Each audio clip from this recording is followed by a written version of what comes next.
First up, this is the report from Stanford. It is called Artfully Worded Canaries in the Coal Mine 6 Facts About the Recent Employment Effects of Artificial Intelligence.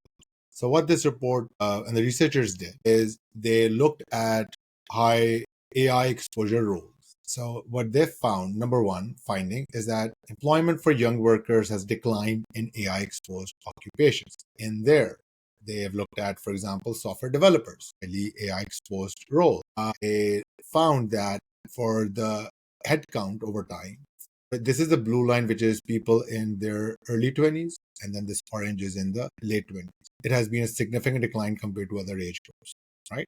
Then they've looked at customer service, similar. And you look at marketing and sales, similarly.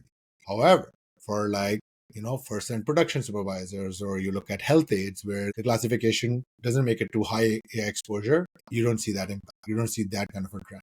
Secondly, what they found is that even as employment grows in areas, for young people, it has been stagnant. So it means that, they are losing roles and they're not, and where there is potential for growth, they're not really growing.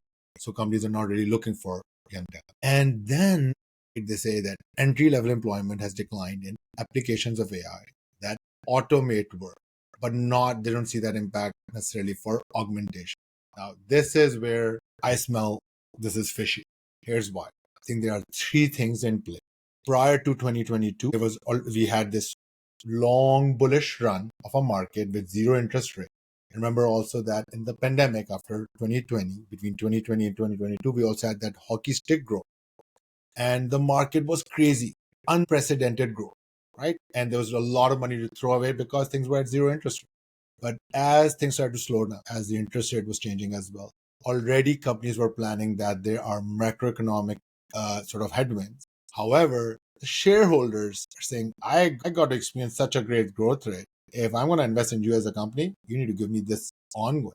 And then you have executives as well. They have to protect their pay packages as well. So there was already signals that there's going to be cost cutting and shrinkage in companies based on the way the macroeconomic situation is happening.